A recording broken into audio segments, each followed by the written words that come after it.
Today on Media Moolah, the podcast where we dive into the future of media with a focus on monetization and growth, we'll be discussing affiliate fraud and particularly Chrome extensions. I'm very pleased to welcome Andy Cooney from Marcode. Hello, Cooney. Hello, Hi, Andy. Rodney. Sorry. Everyone calls me Cooney. My wife calls me Cooney, so it's fine. That's not so polite to call someone like this, but hello, Literally Andy. everyone in the world calls me by my surname, even my wife. Okay. No. And thanks for joining us today.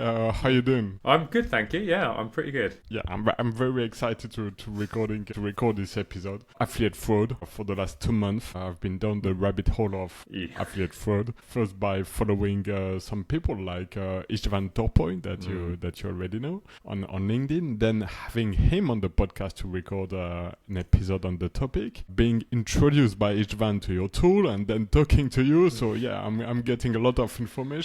The more I know, the less I know. Meaning that I realize that fraud in affiliate marketing can take many forms. And to my understanding, I'm not an expert and you are, it doesn't seem like it's showing any sign of slowing down. It's not something of the past.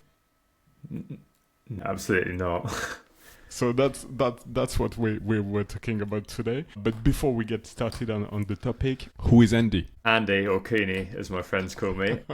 So I'm the co-founder of Marcode. So my background for a long time was working in digital marketing, but not working in affiliates. So I started off in SEO, then I moved into a commercial role, an agency who did basically everything other than affiliates. So search, social, analytics, data, etc. Worked with lots of big brands on those channels, from very small right up to people like Unilever. And then a couple of years ago, my co-founder and I, we sort of stumbled really, which I'll go into this fraud area. And for the last 2 years, we've been growing Marcode. And to your point around going down that rabbit hole, we've been constantly finding new things and updating Marcode in order to be able to try and catch as much fraud as we can for our clients. So let's dive into the topic, like on the broad scale. What's the impact of the fraud on the whole affiliate marketing industry? Can you give us like a broad general information of what you're seeing? Yeah, it's interesting because, as I mentioned, before we started Marcode and really got deep into Marcode, I was an outsider to affiliates specifically. I wasn't an outsider to digital marketing at all. And as an outsider's perspective, there's very bad press quite often around affiliate marketing because of the level of fraud, and not necessarily even just fraud, just bottom of the funnel goal hanging is a term that we use in UK, like just waiting to jump on a conversion. And that's been around like as long as I've been doing marketing, so like 15 years I can remember this talking about. So the impact is, I would say, bad press and bad perception for the affiliate industry, and that stretches right up to CMOs of large businesses. So I know someone who was MD of a very large fashion company who just killed the affiliate marketing program because he didn't trust that it wasn't sort of fraudulent. So there's this huge sort of like press which I think hampers affiliate from growing, and the very legitimate, of which there are parts of affiliate marketing, it can hamper it from growing. And then of course there is the monetary impact. So fraud is big business and it costs brands and a lot of money. You've got that perception on the industry, which hurts the industry in general, and then brands within it are being hurt by the fraud themselves. Do we have an idea of the size of the fraud industry? I'm guessing it's really hard to quantify. I've looked at this a few times actually, and 17% was the number, the most recent study. I think it was Czech who did that study, who are like an ad fraud tool, which was about $3.4 billion a year.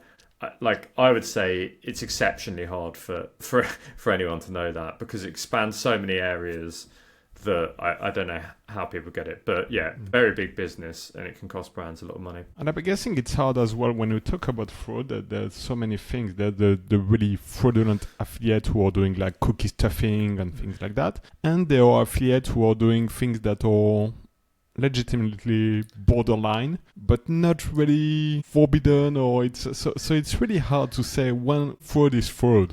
to you, how do you draw the line? Yeah, you are right. There's like this scale of people skirting what's allowed or doing things that are allowed, but maybe advertisers just don't realise that they've allowed it, right through to people who are doing things that are very obviously deceptive. At Marcode, we tend to use the term fraud for someone that is doing something that is so obviously deceptive and clearly against the rules of the program that they're in, that there's no defensibility of saying, oh, I didn't know that was happening. Like if you got the person who is behind the ad or behind whatever they're doing, like there's no ambiguity about it. Like they've gone out their way and made a conscious effort to actually do something that is so deceptive. And like the most obvious example of that is affiliate hijacking, which everyone is probably the main talked about area of fraud at the moment, or certainly in our circles. There is no way, like I'm accidentally setting up a campaign that impersonates someone else's ads and adds in affiliate details and tries to hide my details. Right. So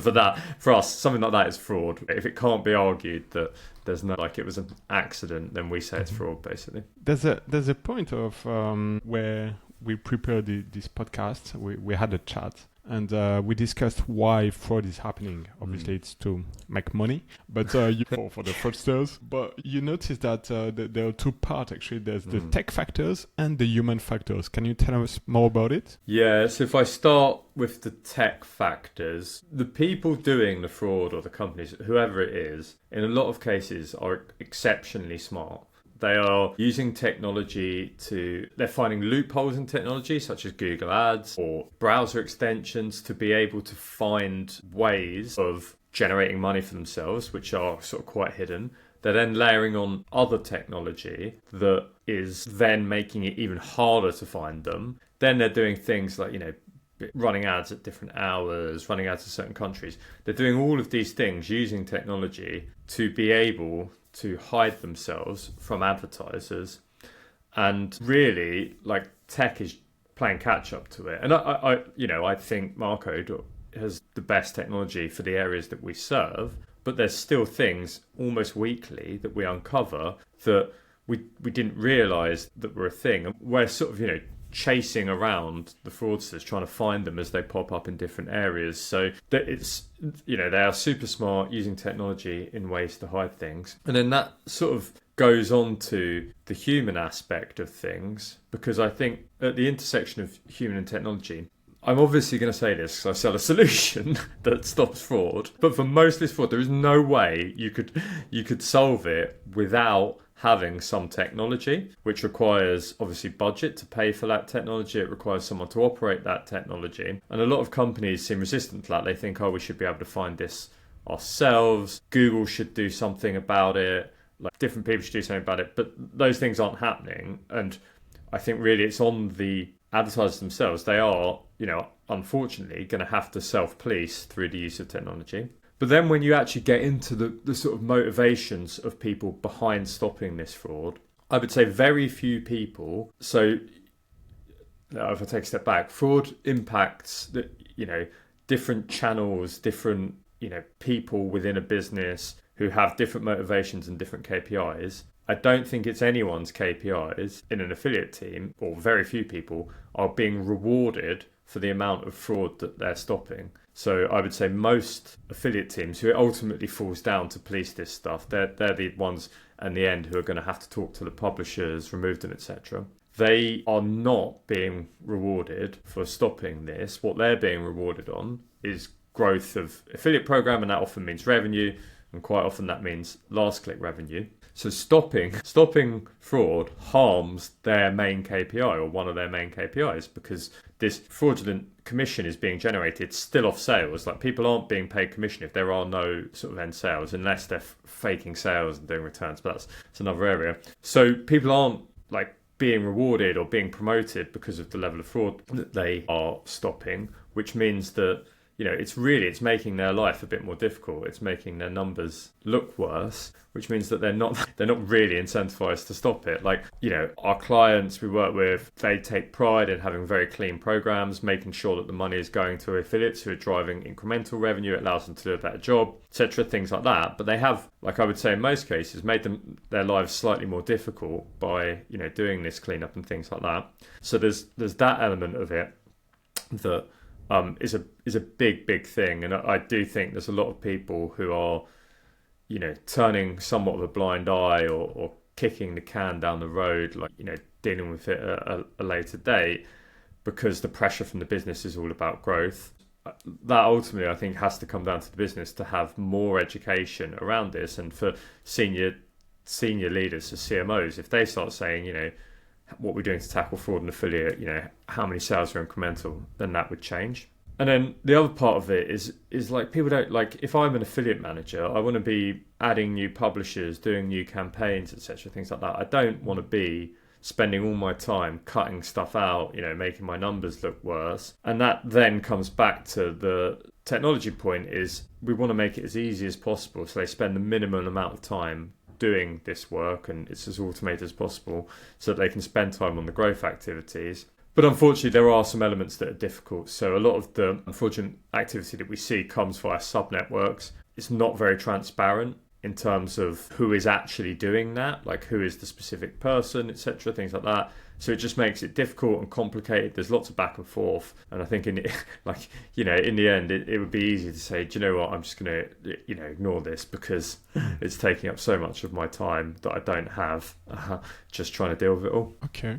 Cool. Yeah, I understand the lack of incentive. Is that something that you notice from the advertiser side and the affiliate network side? Or the affiliate network side have their own team or people specialize in like catching fraudsters? So yeah, networks normally have a compliance team, and I think there's a lot more talk and lights being shone from people like, Ishmael and other people on the amount of fraudulent activity, all the different things that's going on. And I think networks, I don't know, I've not been here in the industry long enough to know, but it feels like some network, like, we partner with Rakuten, networks are taking it very seriously because they realise that, their business is at risk. If an advertiser complains there's, constant fraud and it's slipping through the net, then their business is at risk. And that goes back to that incentive point. If networks are incentivized to have the cleanest possible programs because their clients will, vote with their advertising dollars and move to a different network, then that really incentivizes them. And I think, like, as a wider topic, and there are some working groups such as APMA going on, doing things around this. Really, if advertisers, they're the ones who are going to have to demand change, drive more transparency and things like that. And I think that's what's driving networks to obviously take it more as seriously as they can. You mentioned sub-networks. Can you tell us a bit more about it? Because I'm sure the audience will be familiar with affiliate marketing, but perhaps sub-networks won't be something that they understand. Yeah, so sub-networks are when within your affiliate program, you might work with a sub-network who has hundreds or even more of publishers or influencers or people who can act as an affiliate within their sub-network. So I work with a sub-network, and then they have all of these different people who can promote my content or product or whatever. Like some of the great idea really, because it gives you scale that you can't get, having to individually vet lots of different affiliates, etc., things like that. Some sub networks have exclusive deals with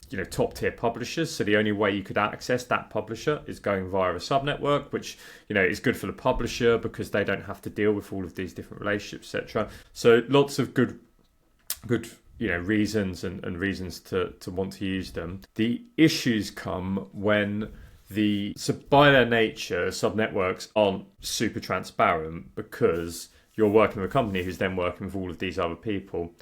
And quite a lot of time, you don't actually know sort of a lot of who these people are. And the reason that this can lead to sort of fraudulent activity happening through sub-networks is you're relying on the sub-network having vetted these people. You've not vetted them yourselves. So all of these sub-publishers, you're relying on the sub-network having vetted them. And what we see is that sub-networks are often the way that fraudsters are able to access a program because they're able to get through onto a sub-network and then use those sub-network details to claim money off the activity that they're doing. And this creates sort of challenges because that transparency makes it or non-transparency makes it very hard to see who actually is committing the fraudulent activity. So we might flag some activity and it says it's being the people who are getting ultimately paid for it is a sub-network, but then it becomes very hard for us or the advertiser to identify who in that, or the subnetwork themselves in the subnetwork is conducting the fraud. So who's the specific sub-publisher? That's something that I think is changing, because there's certain like Rakuten are taking steps with this, with adding new IDs. People are sort of demanding more change, but I think there's a long way to go on that and make it more transparent from that in that regard. What are the most misunderstood things about affiliate fraud that you want to say, hey guys, no, this is really like the topic that you should be focusing on, and what are the cliche or things that people just don't get about affiliate fraud? I would say the main one is something I referenced earlier, is that like someone else will take care of it, or someone else should be doing it, and that it shouldn't be a problem for advertisers, if that makes sense. It's very complicated what people are doing. There's various points of like policing and things like that, but I would say to advertisers, you have to police it yourselves, and it's not something that you can just expect your teams to be able to manually do. So that's a big one. Like it's super complicated. It's not like just someone doing something that's super simple and easy to detect. So you need to take it very, very seriously. And I think people will sometimes hear the word fraud and think about customers being scammed, or fake orders, where they're sending people stuff on dodgy credit cards. All of that sort of thing is it can be such a wide range of different things, affecting all of your different marketing channels, affecting your customers, affecting your returns, things like that, that you really have to have an understanding of it. You can't just say, fraud means X. It can mean so many different things that I think businesses need to take it seriously. I would love for more CMOs to have this on agendas, more senior people. So sometimes, do you notice that the CMO or the people in charge of affiliate marketing growth are getting more and more educated about fraud, or it's still really small in proportion? I don't think they are. It's hard for me to say, because transparently, we don't deal with a lot of CMOs. We're dealing with digital marketing teams, affiliate teams, etc., things like that. I used to do consulting, and that involved talking to CMOs, and really affiliate marketing in general was not something I heard come up a lot. It feels like it's quite siloed, the affiliate industry, and it's sort of it's being done and not getting a huge amount of attention from CMOs at this, which I think people in affiliate would agree to, would admit. So it feels like its own little sort of separate ecosystem, which people don't really understand. And so fraud is just one part of this ecosystem. So I just don't think that there's that much education on it, which is one of the reasons why it's sort of thrived quite a lot. Or the fraudsters today, you mentioned that they're getting more and more professional. So who is it? Who is it really professional guys and entities and companies? Who are they? Yeah, it's a good question. One of my friends WhatsApped me this the other day. He said, are you dealing with people in their bedroom or proper organised groups? I think it's a mix, but I think there is industrial level companies behind it. I can't say, because I don't I see as far down as names of ad accounts, affiliate details, but my perception is, and based on the sophistication and the scale that it's happening on, that I would say that it is properly sophisticated companies or groups doing this. I do think you do get the occasional person making money still, which has always been a thing by pushing the boundaries, but I do think they are quite sophisticated operations doing this. And where do you see fraud within affiliate marketing going? What are the trends and signals? Where is it going? I don't think it's going away. So the observations that I've made are that we see and we tackle the things that we know about, and that has changed in the last 2 years from what we're doing. I mean, it's remained the same. The first thing that we tackled is still a problem, but we've seen more and more issues creeping into the system, and that's basically detecting new areas of fraud. I think there is a whole load of stuff that I think we don't know about, or very few people even know about, that's happening.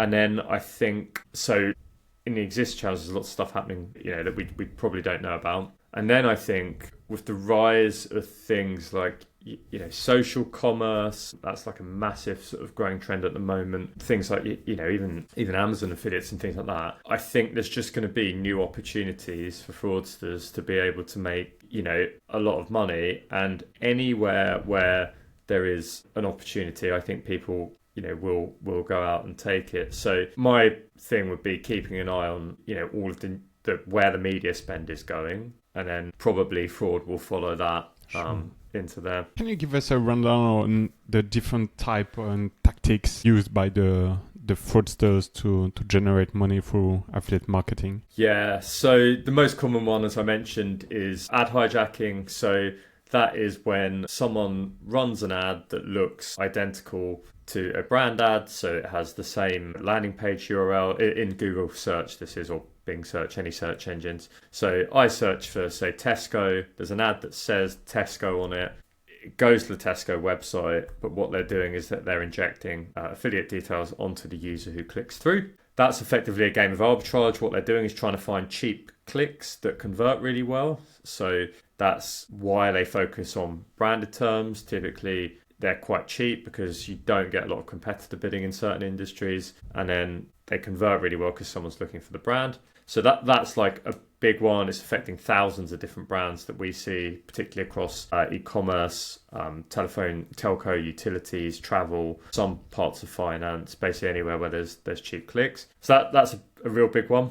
The next one is discount code, coupon code sites. So there's sort of two areas to this. There's people who are skirting the rules and brand bidding, to keep using the Tesco example. Tesco discount code, for example, bidding on that, but they're a legitimate partner who shouldn't be doing that. That's sort of skirting the rule or accidentally. We also see, though, a lot of these like fake discount code sites that we see thrown up. So people are throwing up thousands of different sites, like literally all the time. There's these new sites being thrown up. They bid on these discount code terms. You click on the ad. The pages often look really bad, and the codes are like either just made up or leaked or whatever. They're not really there to like offer actually a discount, because as soon as you click on anything, you get directed to the merchant site, to the advertiser site, with an affiliate detail added. So similar to hijacking, but they've added like an extra step in between it. And that can be super profitable for the fraudsters, because if someone's looking for a discount code, they're probably very far down the line. That has other issues because people get upset about discount codes not working. It's bad to have these offers out there. So that is another big one that we see. We see certain like rule breaks. So someone asked me this the other day, said, what about, Google Shopping or Performance Max? I don't see lots of out and out fraud in here. What we do is seeing some rule breaking. So more brand bidding in search from maybe CSS providers who shouldn't be doing it and things like that. So that's sort of a minor one. And then the area that we've recently expanded into, which is browser extensions. So here you have a range of browser extensions. So probably most people listening to this podcast will have heard of the PayPal Honey scandal, whereby Honey got in a lot of bad publicity for adding cookies to people regardless of whether they had codes working or not, overwriting. That, I would say, we see that a lot. There's a lot of coupon extensions that are using codes that they shouldn't have, adding affiliate details which don't necessarily relate to coupon extensions. Now, this is a bit, of a sort of area in which it's a bit newer to us. It's a bit harder to diagnose just how much of an issue it is, but certainly we're talking to clients who don't know that these extensions are operating, who haven't given them permission to use the affiliate details they are. So that's a big one. And then on the browser extension end, you have lots of browser extensions which just inject affiliate links without people even realizing. So things like VPNs, ad blocks, etc.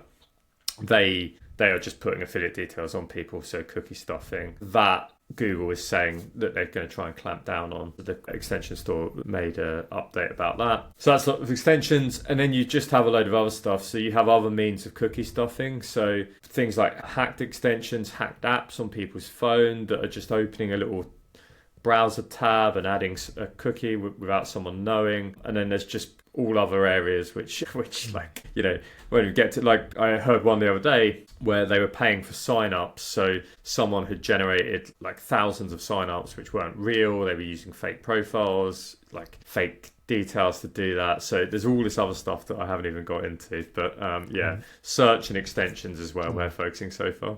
Okay, we'll be going into the browser extensions, but just before, I'd like to go back, if you can, about the fake open website, because I would argue, and I talked about this with Istvan as well, we don't really need a tool to detect the fake open website, if you know what I mean. It's more like the responsibility of the network to allow this type of website of publisher to get into the network. So I'm wondering, like, I don't want to point the finger at someone, but like, other network like not responsible for, in the first place, approving this type of affiliate within their network? So if vetting was super stringent, then you probably wouldn't need Marcode for a lot of things. Sometimes I will meet someone, they'll say, can you take a look in Marcode at what's going on in my program? I'll take a look,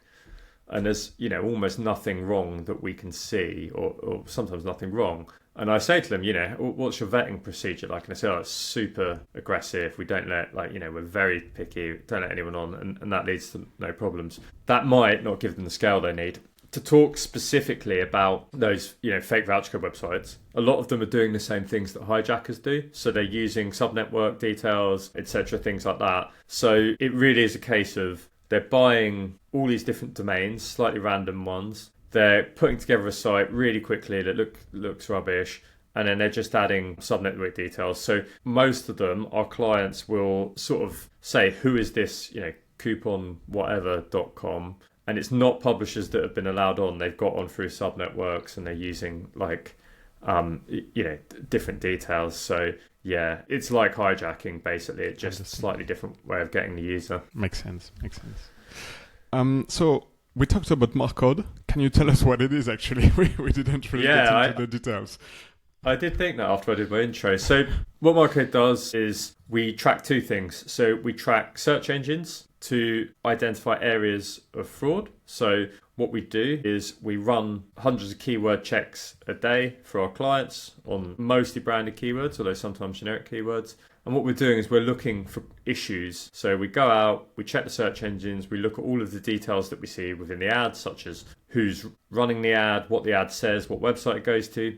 We use that to classify ads. Once we've classified that the ad might be a problem, we then analyze that ad, which in effect means clicking on the ad, but that's done in an automated system. And that then requires us to do a whole load of things to be able to see affiliate details. What the affiliates will do is they will try their hardest to hide their details. We have systems to get around that. We extract the affiliate information, and then we provide that to our customers, who can then take the appropriate action, and we try and make it as easy as they can to take appropriate action. So what we're doing is looking for threats, then identifying who is causing the problems, and arming our clients with the tools to take action on that. And I mentioned browser extensions, so we've just moved into browser extensions. It's in beta at the moment, where we're tracking what coupon codes are being used across browser extensions and websites. And that's super interesting, because that's already thrown up a lot of codes that shouldn't be out there and shouldn't be live. And then we're looking at how those browser extensions are monetizing users. So what affiliate details are they using to monetize users?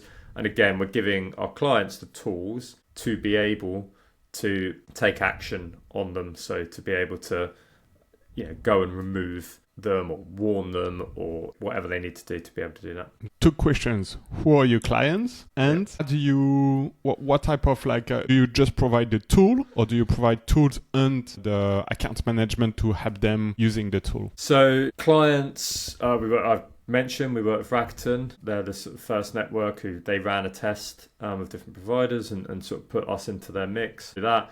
We work with people like Next, so big retailer in the UK across many of their brands. We work with lots of different, I'm trying to think who I've got permission to say work with. We work with Urban Outfitters, another retailer in the UK.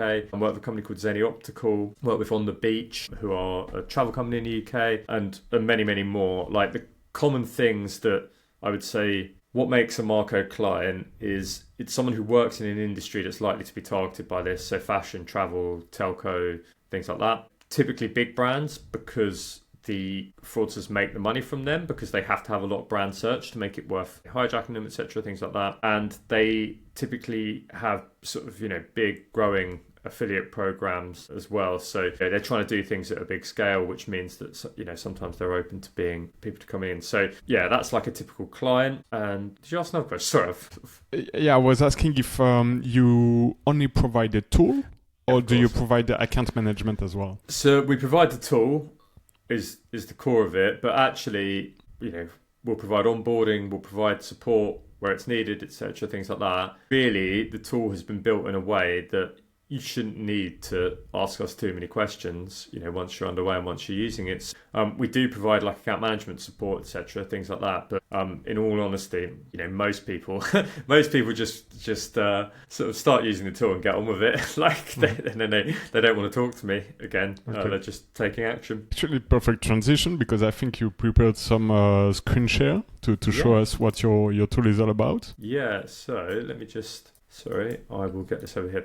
So yeah, I'll show you a few things. So share my screen. So first one, this is it's real data on a demo account, and this is to highlight what affiliate hijacking is. So what we're in here is the hijacking advertisers report within Marcode. And within the hijacking advertisers report, what we have is a list of advertisers. And by advertiser, we mean the advertising account in Google that is running the ads. So you have a list of different ad account names here who are running ads. Then if you skip to the right hand side, the brand that we're looking at here is Pretty Little Thing. And you can see there's several Pretty Little Thing ads here. So all of these advertisers are running ads that are saying that they are Pretty Little Thing ads. So that's an issue because none of these advertisers are Pretty Little Thing or Boohoo groups. What we've done is we've gone out, we've checked the search results, we've pulled that information in.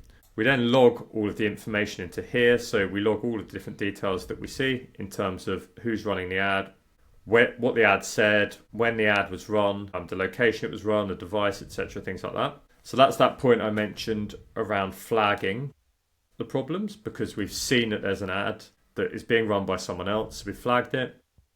Then what we need to do is analyze the ad. So what we do is we run our analyzer, and that analyzer looks for different details, affiliate details within the ad chain. And what you've got here is the information that that our users need to be able to take action on that. So basically we're automating that process of extracting all the different information.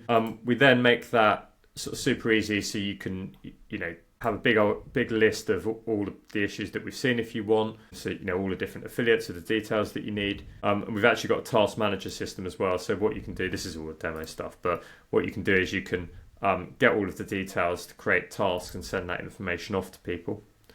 I actually want to show you go back to that analysis point, because one of the things that I mentioned was that people do complex things to try and hide their details. So this was an ad for BT, British Telecoms, that we've seen. I did a LinkedIn post about this the other day, actually. And what you can see here is this is where the ad was clicked. And then you go through various different steps where details are sort of trying to be hidden. And then you go through this website, which then refers the user through Awin, which is the affiliate network in this case. And that then adds the details that we have seen that you need in order to get monetized onto it. And this system is pretty complex, because if the advertiser looks in their report, they'll say, tvsportguide.com has referred us this traffic, and that's where the affiliate revenue is coming from. And there's a whole lot going on here to try and hide themselves. So really, I would say that this ability to uncover all of this is what has helped Marcode grow a lot, because that was something that people were struggling with before. So I think that's interesting. And then if I show you an example of these, this voucher code point, so the fake voucher code website. Again, we've run an analysis, but this one is actually different because what we've done is we've gone to a voucher code website and we've navigated the voucher code website until we end up onto, this is Coconut, until we end up onto the website here. To sort of say what I mean about this, this is the voucher website, Coupon Silk. I doubt this is a real publisher on the program. It just doesn't look good.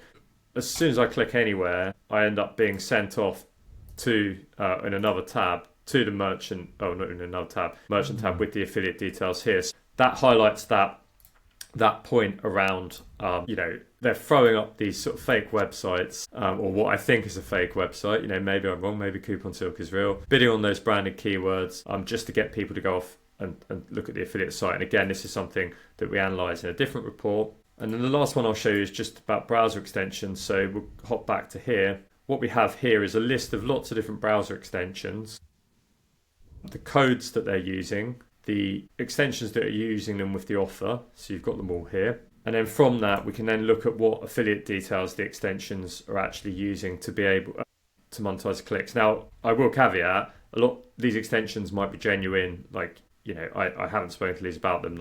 I'm certainly not saying this is all fraudulent, but it's a way of staying on top of all of the things that are out there. And some of the common issues that we see is, as I mentioned, codes being out there that shouldn't, extensions operating within the terms of service quite often, but without the client having realized that they're operating, and other things as well. So yeah, we've also got that. And then there's a ton more stuff in here, but I think they're the sort of key things relevant to the conversation we're having. Yes, very cool, very cool. How much can a client save using your tool? Yeah. You mentioned that it's hard to to quantify, but you have for the industry, but for a typical client starting to use your tool Marcode, how much can they expect to save? The reason it's hard to quantify is because it depends on a couple of different variables, one of which is the level of fraud that's going on, one of which is the number of users who are searching for a brand or shopping at a brand, and then things like the average order value, conversion rate, and the commission payout. That said, for a large brand, we've seen anything we saw one single hijacker getting paid £18,000 in a single month. For a smaller brand, not a sort of household name, we saw a voucher code site make £5,500 in commission in a single month. And these are individual instances. Some people have 20, 30 people doing this, and that can range up to literally the hundreds of thousands that are being lost in a month. And if you think these affiliates have been operating potentially for months without being detected, years maybe even, that can be in the millions. So serious amounts of money that are sort of can be lost through this and risk through that. Let's just go back to the hijacking, because you said that with the fake coupon code, they're using the pretended website to cover the track and to say, no, our traffic is legit, our operation is legit, we have a website. But surely an affiliate doing £5,000 a month commission for some program is quickly growing to one of the top partner. Yeah. So how do they, once an affiliate manager or brand manager look at the stats every month and see, oh, this guy is doing $5K a month, is one of our top affiliate, maybe I will get him on the phone trying to improve the performance, and then you discover that how do they generate the sales? So how do they cover the track? What's their justification? Yeah, so they will typically, when questioned about, where's this money coming from, they'll send through websites, influencer profiles, etc., things like that. So a common way that people come to Marcode is they'll say, I've got this affiliate who I just don't believe that they could be driving this, because the websites they send me or the influencer profiles that they've sent me just don't look like they have enough volume to be able to drive that amount of sales. So what we do is we look through and we find this issue there. So, the thing I'd say is it seems too good to be true. It almost certainly is. And that extends to things like, if the conversion rate's really high, disproportionately high for activity versus equivalent activity. So say it's influencer activity, the conversion rate's super high, compared to all your other influencers. There's probably something there. So there's those flags that teams can watch out for. But generally, they'll try and justify it by saying, here's some evidence or things like that, which just doesn't pass the test. Just before I forget the question, Marcode is working in the US, UK, but an advertiser in Germany, France can use it as well? Oh yeah, it works everywhere. So we've got clients in Germany, France, all over the world. How do you and your team uncover the fraud? It must be a full-time job. How do you do it, and what's your process? So in terms of the stuff that we cover within Marcode, that's basically an automated system now that goes out, flags it, identifies it, shares it, puts in the platform alerts the clients. The tricky bit for my team is when it's something that we might not have seen before, or we're trying to get to the bottom of something. So when it's something new. So the way in which that normally happens is a client might say to us, we've suddenly seen, to your last point, a massive spike in affiliate revenue. Like, where's it coming from? And we look through Marcode and we say, we can't see that anywhere. Like, what, if we can't see it in hijacking, is it that maybe they're bidding in a market that we're not covering, or on keywords we're not covering, or doing something like that? But actually, that's what led us to start looking at, different areas like extensions, because then we say, well, we can't see any way that it could be from where we're doing now. Like, maybe it's a different type of activity that they're using. And then basically what we're doing is we're going around the internet trying to work out how we're getting affiliate details added to us and things like that, which does take a lot of time. And then sometimes we'll say, do you know what? Someone's doing something that looks really suspicious, but we can't see how they're making money from it at the moment. Like, let's spend ages trying to backwards engineer, like, what is it that they're doing? How is it that they're making money from it? So yeah, it's the new areas, or someone's doing something, but we can't, the existing technology isn't capturing it. That's the bit that takes lots of time. So you wanted particularly to focus this episode on the Chrome extension, on the browser extension, sorry, because you told me that you uncovered it over the last few months, a whole new world. And you mentioned in the introduction the honey scandal. But can you just walk us through this drama that happened a couple of months ago, I think, for people who are not familiar with it? Yes, it was a couple of months ago, wasn't it? It was quite a drama. I mean, I had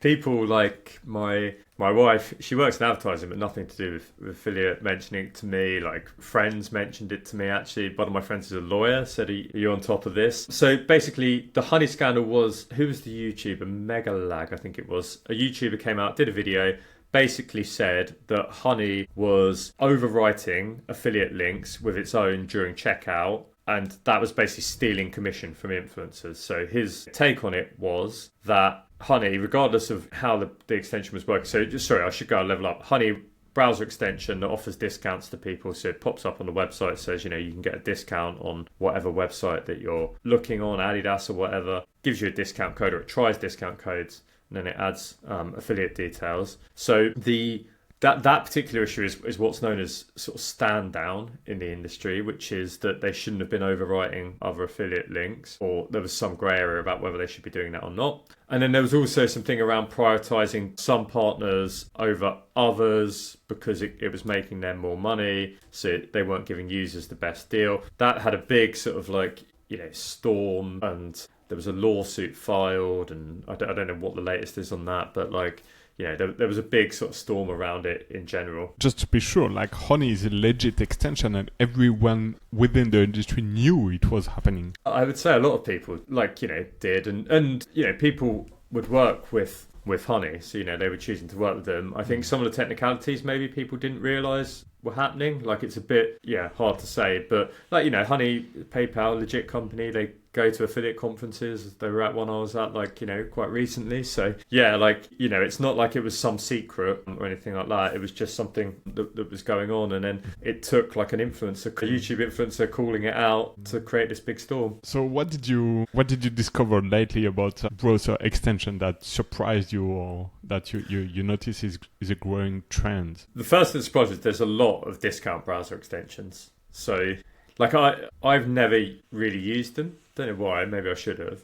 But what we saw was that there's a lot of browser extensions, and some of them have very significant amount like in the millions of installs, so potentially like a big user base. So that was the first thing, was that, you know, that whole topic was just about Honey. There's a lot of other browser extensions, maybe not with the same reach, etc., as Honey. And then the second thing that sort of surprised me is that a lot of advertisers don't seem to realize that these browser extensions are actually, you know, working or saying that they've got codes for their website. So the example that I talked about the other day was, there's like luxury websites. Is a luxury brand really working with a browser extension? Is that like, you know, the luxury business model is selling something that costs not that much to make for loads and loads of money in a lot of cases. Like, do they really want to cheapen their brand with browser extensions? So that was our first thing, was it's sort of, there's all these browser extensions out there. I'm not sure how many people realize that they are operating on their website. So, you know, just go get a clean browser and install a load of them and see if like they pop up on the website is the first thing I'd say. And how did you update Marcode to track the browser extension that are legit? Because some of them are legit. We're not saying that every browser extension is a fraudster. It's an important point to make, I think. But how do you draw the line? How do you know this one is legit? How do you know this one is legit, but the advertiser surely doesn't know that is one of his affiliates? So how do you classify and how do you update Marcode for this new type of fraudsters? Yeah, so like, as you say, and really I can't say, like, you know, I don't know really. I can't make the decision about an individual browser extension. Like, I can be surprised that luxury brands will be working with them, but, you know, maybe they are. What we've done is we've focused on giving clients the information that they need to see what the extensions are that you know, work on their website, what codes they are using, and what affiliate details that they're using. So basically, we've built into Marcode a module that tracks those three things. It looks at browser extensions, it looks at the codes that they're using, it looks at the affiliate details that they're using.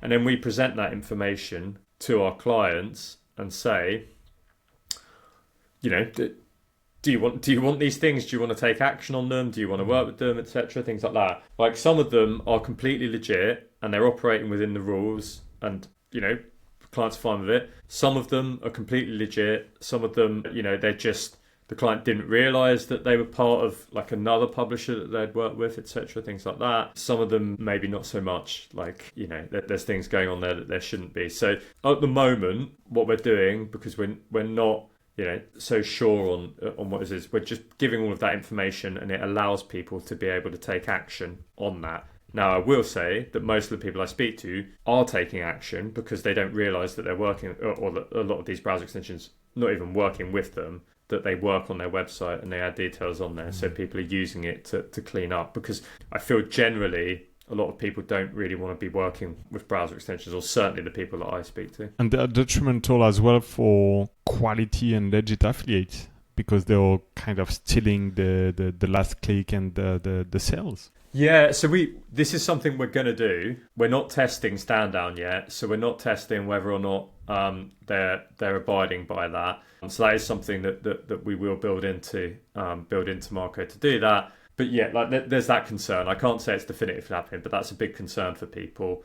And like, you know, I will say most of our clients are proactive about doing this and want, you know, a big incremental, you know, to add incremental affiliates, and most of them, their perception is that browser extensions are not incremental, which is why they don't want to work with them. Would you say, from your experience and expertise, that this fraud within the browser extension is as important as the other type of fraud? Is it bigger, or is it like smaller? What do you think? My sense so far is that it's not as much of an issue. There's not as much commission loss as affiliate hijacking. And I think like that's basically because affiliate hijacking in some case has run wild on like enormous brands who are being searched for millions of times a month. Like, affiliates have been able to capture huge chunks of their branded paid search, which is just like such a huge channel. So my perception is the issues here are not as big, but I have still seen some numbers of people who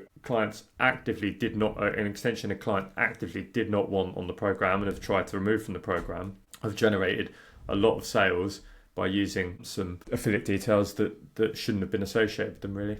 For the brands listening to us today, what would be your best advice to prevent, catch, and stop the fraud within their affiliate marketing program? So I would say the first thing is just try and vet your affiliates as much as possible, ask a lot of questions, especially when dealing with sub-networks. So I think in a few weeks, the APMA will be releasing some guidance on how to work with sub-networks. So I would encourage everyone to keep an eye out for that and take a look at that, because that will cover things like questions to ask, what to ask of reporting, transparency, etc., things like that. Because effectively, if you can make an informed decision before you even get starting about, is this likely to cause me problems, and veer on the safe side, that will save a lot of issues down the line. So that upfront vetting, upfront question asking, then ongoing, just if something seems too good to be true, like you have to question it, and you have to, you just don't ignore it, and be demanding of transparency about where things have come from, how these sales have been driven. And if you don't get that transparency, then I would say take a hard line on things, and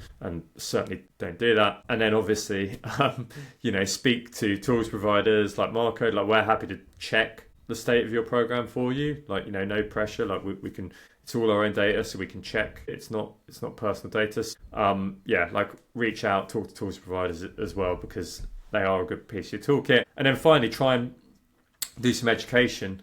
Try and from early on make sure that your senior teams are aware of potential issues, and that you will be taking it on board, because that whole human element, like where people get in trouble for removing fraud because their numbers look bad, you've got to try and avoid that at all costs by educating the teams and trying to get some publicity for the work that you're doing to try and stop it within the business. Thanks for that. I'm curious, are you in regular contact with affiliate network team, the compliance team, to just share insights, or maybe say, oh, look at this guy, we catch a fraud for this brand, and in your DMA account you show that it showed like a win affiliate network tracking code. So do you raise the concern to the network directly, or is not your job to do that? So we do with Rakuten, because we have a partnership with them. So we're in very regular contact with the compliance teams. Other networks, it goes through our clients. So, our clients will be raising that. So often what our clients will do is take the information that we give them and go to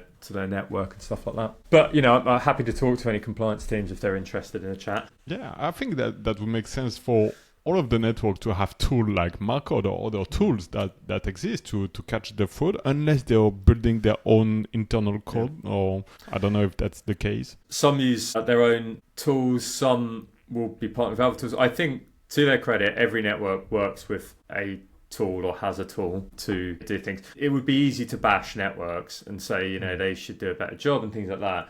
They have thousands of clients.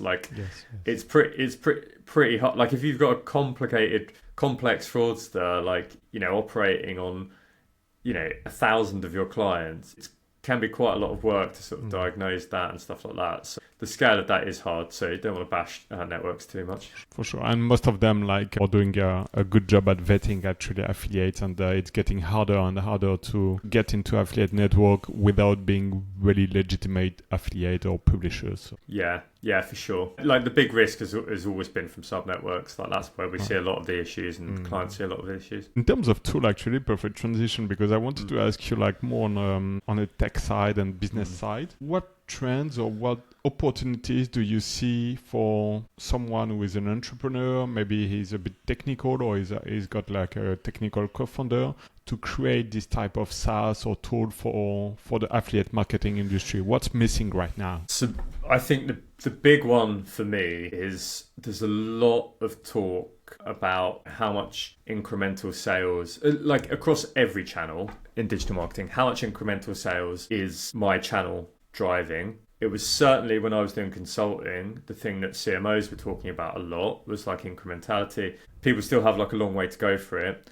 It's the big risk, I would say, to affiliate is that everyone thinks it's just voucher code websites and coupon extensions, so none of it is actually incremental. It's all goal hanging. If someone could crack a SaaS, I think some people are working already, but a SaaS product which helped with measuring incrementality or identifying partners with high incrementality, to help people keep growing that in a way that I think that is a massive market for that. And then the other thing I'd see is like, because I came from an agency background, is just I know how much time people have to spend doing reporting, doing comms, etc., things like that. With like I use a product called Fixer now, which drafts my email responses to people, and I just have to like edit a response, or some responses I just send. It also categorizes emails. That's got so good now that someone asked me for differences between Marcode and another tool, and it drafted 5 points, which were pretty much bang on because it's read from what I see. There is, in digital marketing generally, not just affiliates, so much time spent doing reporting, emails, etc., things like that. If I wasn't doing Marcode, I would be looking at how that can all be cut out to give people time back to spend on growing their channel and doing interesting things in their channel. So they're the 2 things that I think are super interesting. Thanks for sharing. And actually that was probably the response of my my first closing question. If you got like 5-10 minutes to go through this, it's okay for you? Yeah. Okay. Yeah. Because my first question for the closing question is, what is the tool or service you wish you had to do your work, but that doesn't exist yet? So what is it that we wish to have to do the work? This is super boring, but finance is the biggest pain in the arse for like a small business owner. So I can't believe there is not a better way of chasing invoices, reconciling invoices, things like that, like all stuff that we spend ages doing that is not good for us. So from a business owner perspective, I wish it was that. Like I wish there was something that made that process easier for sure. From like, I don't know, I think that's actually, do you know what, I use like meeting recording tools, and I wish there was something, and maybe it exists, I just haven't looked into it, because I tried doing it with a couple of different things that could send all of my like summary post meeting, not just notes, but add sort of context to it based on that. So like that won't be far away. Maybe I just don't know, but that won't be far away. I think that's got to exist soon. But that's another thing. I spend a lot of time like sort of sending follow-up emails after calls and things like that. And at the moment, the recorders send notes and like summaries stuff, but I just don't think they're quite good enough. So I hope that gets better very soon, because that would save me a lot of time. Very cool. What is the trend, the number one trend in the media industry that is the most exciting to you right now? I think that the way, it's boring to say AI, but I think the enormous shift for me is going to be where you used to have people operating on accounts and doing things like, pressing buttons, optimizing campaigns, etc. That seemingly has gone out the window, like a lot. There's still, I'm not saying there's not a lot of work in it, but I would say there's less work in it thanks to the AI generated campaigns. Like the tool I mentioned, Fixer, does my emails. Like that's a really simple version. The way in which AI will be able to help streamline communications and cut that down and cut down meetings is going to be a, big thing. It probably, already is. So the thing that I think is going to be interesting is what do agencies look like in the next, few years, and how do all the people whose job it was, for client comms and optimizing accounts and stuff like that, what does their job look like, and how do agencies shift like those people into other roles? And I've seen people, talk about this at conferences and stuff like that. So that I think is sort of like a super interesting for me because of my background and change that's coming to the industry. On the opposite side of this question, what are the things that worry you the most, or that raise the most question for you within the... Perhaps we can focus on the affiliate marketing industry. You will say fraud probably, but what's the other thing that, can't let you sleep at night, that really bother you? So the fraud is it.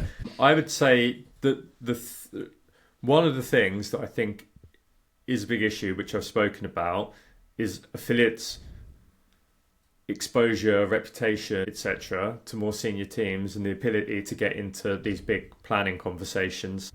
Like at some point, I think there has to be like a bit more of a step up, whereby, so I'll use my wife as an example. My wife is a communications planner. Someone comes to her, big brands, they say, I have this many millions, I need to, how do I spend it? What messaging do I use? What do I say? Like all the different things.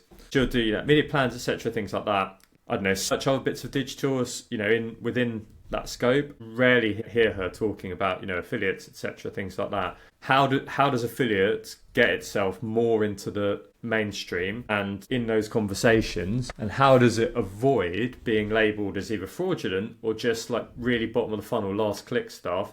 And then how does that change when, when GA4 came out, it was terrible for affiliates because it was saying it was underrepresenting it. People talk a lot about different attribution models and things like that. There needs to be something that goes on as a sort of PR job to protect the role of affiliates and to make sure that it keeps growing and it doesn't just cut out because it's been labelled as something that's not incremental. So that, I would say, is my main concern, is just is the industry going to keep pace with other channels when it's got all of these sort of issues? And I think the hard thing for affiliates is there's not like a big centralized driving force. It's not like, Google, it's not TikTok, behind it. It's so decentralized. There's so many different partners that it's relying on lots of people to work together, and that makes it difficult. So we need a trade association or organization to represent all the affiliates. But in the UK, you have such a initiative, and in France as well we do. It's surprising that the industry still has this label of non-incremental or dodgy or... just like an industry where it's not really transparent, because it's been here for so long and there's so many success stories. So I'm still surprised to hear that from professionals like you. Yeah, I would say, I've got a friend who I worked with. He used to work in affiliates 10 years ago. And he sort of said, it makes me laugh, the stuff that you talk about, because that was the stuff that we were talking about needing to solve 10 years ago. So I'm not sure what the issues have been of solving it. It goes back to those human issues. The APMA, over here, is doing a really good job of trying to, promote all of the positives of it, to get people together, to take action on the things that are challenging. I think people should support that more. We're a member of it, but I think it should get more support. But I think it's just, and they're doing a great thing, getting lots of advertisers together, because it's got to come from the advertisers, because they're the ones, with the money. So yeah, it is sort of surprising, but I do sort of get it, because you haven't got this big body like Google, talking to CMOs and putting 20-person account managers on sort of, teams and stuff like that. So I do sort of get it. What do you think the future of affiliate marketing look like? So I think that one of the positives for affiliate marketing, or a big positive, is I talked about AI-driven campaigns, etc., things like that. That makes the other channels, such as paid search, Google Ads, etc., Facebook, Meta, that makes that more, ubiquitous. The differentiation in execution, I think, becomes closer and closer together, because people use the same campaign types. That's not the same with affiliates, because, people have to go out, use the right publishers, influencers, etc., things like that. And then I think just the way in which content and creation has been so fragmented and broken down and changed so much means that there is a really positive, future for it, of working with those smaller content creators or influencers and things like that. And it's a way that can be really contextually relevant for brands who want to associate themselves with a particular topic, particular area and stuff like that. And I think the risk of AI there taking over and doing anything is much less than on Google Ads and things like that. So I think there is a real positive there, and there is a real ability to show value. It's just trying to get rid of all of the negative press and things like that to do that. So in your everyday job, I guess you're seeing more fraudster than legitimate affiliate. But can I ask you, despite this, what are the affiliates or perhaps the publisher that really inspire you and that you really like? So this is a challenge for me to answer, because I probably spend at least 8 hours a day looking at fraudulent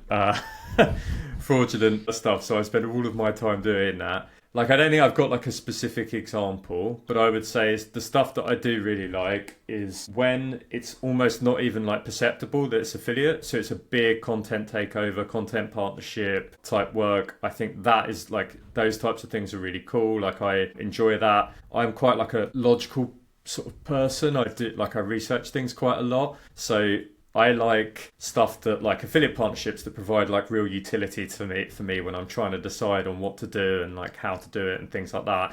And I like stuff that gives genuine voices to people as well. anytime I see something like that, and often I won't even realise it's a affiliate partnership, that's the sort of things that I sort of really like. Are you looking for partners or contacts? Feel free to ask the audience. I mean, like I say, if anyone thinks they might have an issue in their affiliate program, we are happy to take a look. No pressure, no strings attached. We normally turn something up. And then any other tech providers, agencies, anyone who's interested and thinks we might be able to do something and collaborate on, we're always trying to meet new people, collaborate. I'm at a conference in Margate in a few weeks, another conference like a few weeks after that. So, anyone who wants to say hi, grab some time, I would be happy to talk. Or anyone who thinks I've said something that's wrong, I'd also be glad to hear about that, because that's how we learn about new things. That's a good point, actually, and I'm really encouraging everyone to leave a comment within the comment section of the YouTube podcast, even if they want you or I say something that is wrong, or that something that they want to know more about, something that we missed, another guest. I really encourage everyone to leave a comment. Actually, I didn't ask you what's the cost of using Marcode. How does it work for someone who is interested? So it's all dependent on the number of keywords that attract. So basically, if you come to us, tell us what keywords, what markets, we can work out pricing for you. We should be ROI positive very quickly. So we should save you significantly more money in the first few months than you'll pay us for a year. And then what happens then is that we're just that safety net. We're stopping you from losing money, from things getting away from you. That's a no-brainer. That's the kind of pitch that I like. You spend money to save money. That's the sort of clients we want as well. We want people who we show a positive ROI for, so that there's not constant budget challenges and things like that. So that's why we build a case for them whilst we're talking and doing the demo process. What's the best way for listeners to get in touch with you? So either Andy@marcode.ai or hit me up on LinkedIn, Andy Cooney. I'm sort of fairly vocal on LinkedIn when I'm not too busy. So send me a message there. Cool, perfect. I'll put all the links and the things we mentioned during this episode within the description. Andy, thank you so much for your time. Ronan. I was really looking forward to knowing more about this fraud thing, and I'll be following you on LinkedIn actually to learn more about the extension stuff. And please feel free to get in touch if you uncover new things that really raise your eyebrows. I will do. Okay, thank you so much. Thank you, Ronan. Bye. Bye.